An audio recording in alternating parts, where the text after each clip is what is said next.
What's going on, everybody? We are here. As you can see, the title is Living Single. Here I have a special guest with me, Chelsea Davis. She's going to discuss living single from the female perspective. And we're going to start off with, what was the first thing we're going to do?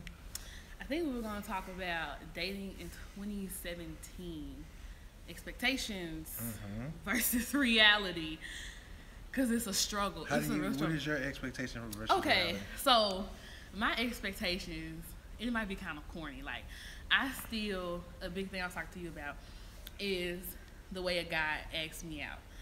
I still feel like it's okay to have an expectation for them to physically approach me. Right. Like, if you see me, I think it's really cool if you walk up and be like, hey, I was looking at you earlier and I just really want the opportunity to see if I could talk to you or get to know you better, or we can go out on a date and spend some time together. But the reality is, which I brought up to Charles, is that now it seems as though people are really afraid of rejection. So they're comfortable with hitting you up on your DMs, whether it be Facebook, Instagram, Twitter, and it's like, I don't know, I just like it takes away the personal aspect of getting to know somebody and dating. And then I don't want you to see me, pet peeve, I don't want you to see me at the mall, at the grocery store, whatever, or even like we just, at a thing with a group of friends and we've been talking, having conversations all night, and then you wait until I'm at home by yourself, by myself, hair wrap, that they like you. Yeah, and my phone go ding, and you talking about, hey, we was talking earlier at the function, and I didn't have the guts to do it, but I want to take you out on a date. You gonna lose some points with me. You gonna lose a lot of points with me. What she say? Everybody who thinks, yeah, that too. So what? That's your reality. What's your expectation? Okay, so my expectation is I definitely want somebody to approach me in person. Okay. And as corny as it might sound, I don't want to meet somebody in the club. I don't want to meet somebody when I'm out, doing random things. Like, yes, I want to meet you. You sound like somebody shady. I want to meet somebody at the grocery store, or like when I'm doing my normal day-to-day things, because I don't know. I guess a little part of me, I'm like, okay, he got groceries in his basket. He got his stuff. He's somewhat responsible. So you're deducing that he's an adult person, or a person that has their life fairly together. Yes. By just how they're living their general life. And that's not a facade, because at clubs and at places like that, you're putting on a facade. This ain't the real you anyway. So chances are I'm not going to like who you really are. But if I meet you in a real life circumstance, I might like who you really are. Very much so. I agree. So, but here we are in 2017, and that doesn't seem to be the thing. Okay, Charles. I mean, my reality is, where I'm at is, I feel like, especially in a Christian community, the reality is that you're pretending to be Christian, or you're Christian for the sake of getting my attention, not really because you genuinely are seeking a relationship with Christ. First, a relationship with the Lord. I think other thing is going back.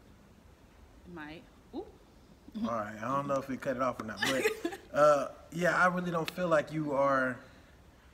No, I started it over, but from my point of view, I feel like my reality is that I am dealing with women who want to put on a facade of religiousness to get my attention, but that's not genuinely who you are.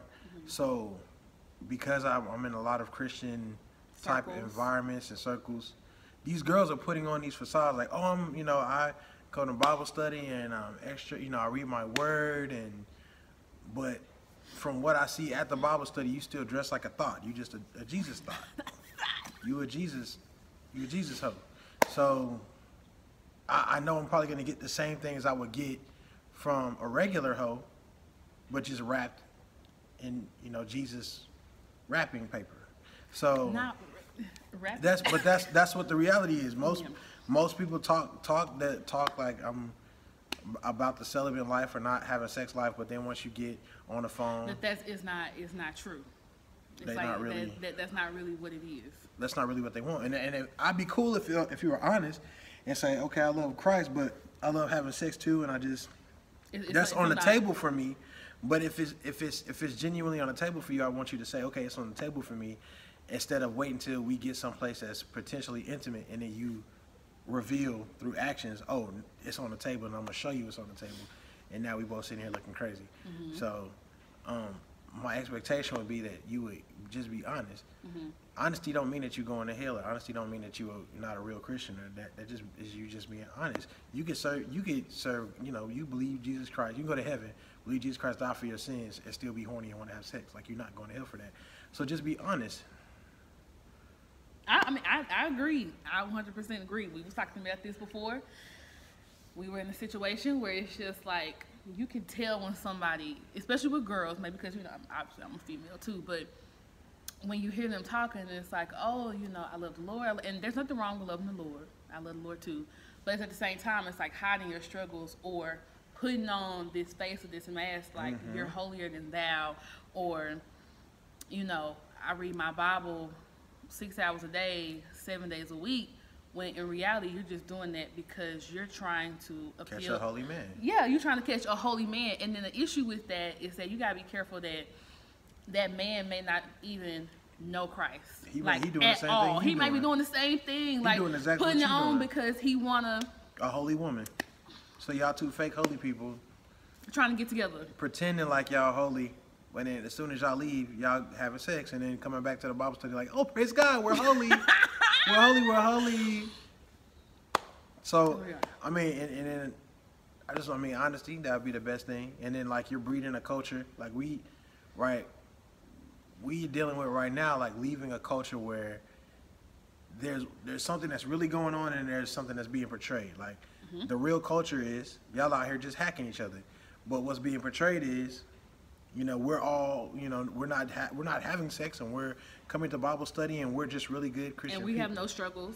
And we don't have any problems, and No stress. we don't use profanity, and we don't get drama and stress and depression. We don't It doesn't happen to us. like that.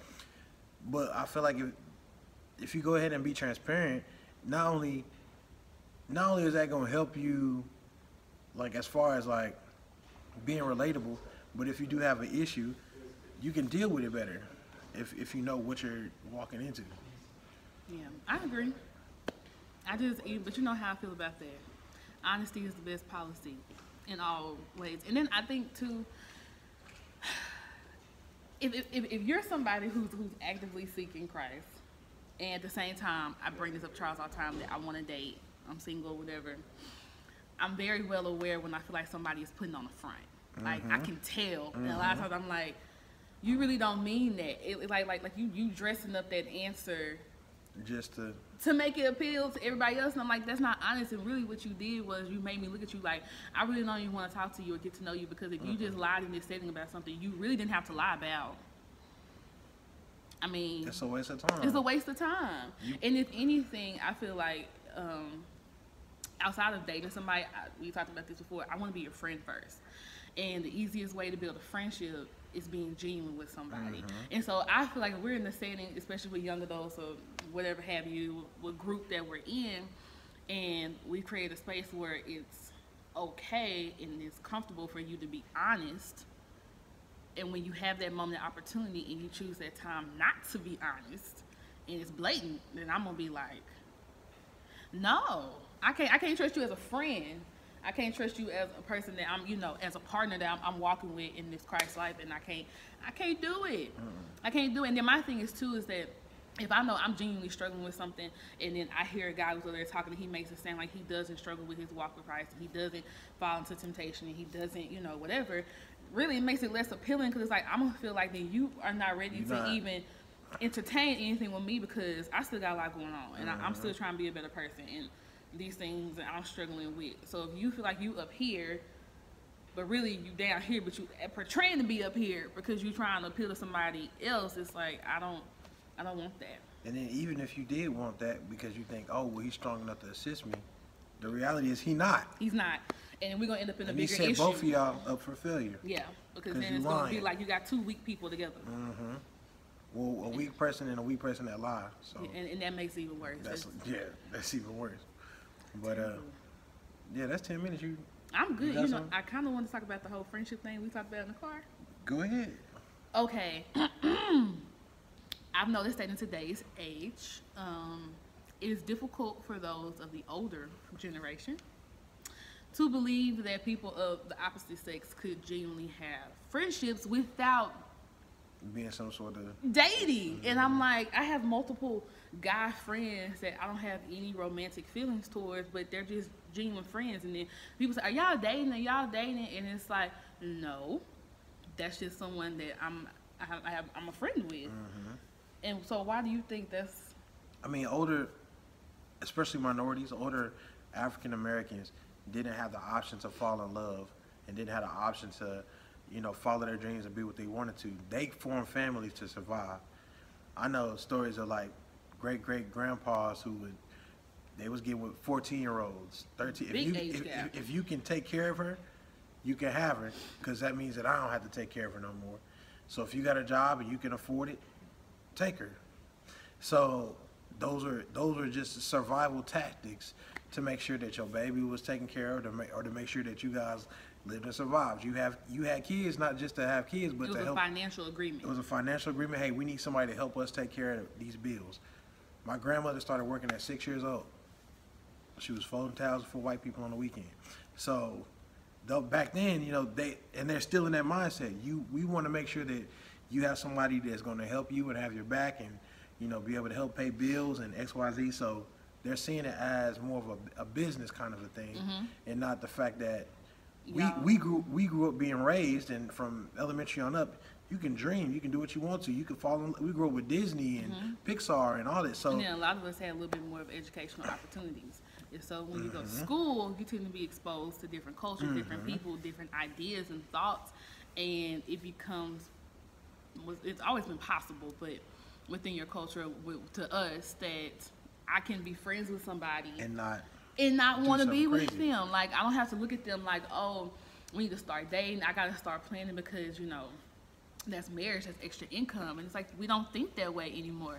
And then it's almost like people always make you feel bad for not having their point of view. Not having that, or wanting to take your time as far as when it comes to a relationship, like the fact that you want to be friends first, then y'all want to take it slow when you do date, and then you're thinking about marriage later on, which we talked about that too, but I don't want the video to be too long.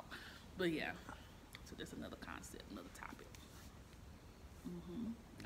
I'm good. This was a really good conversation. We thank you guys for viewing this, and would love to hear your opinions and how you feel about that, or other topics you want to hear us discuss.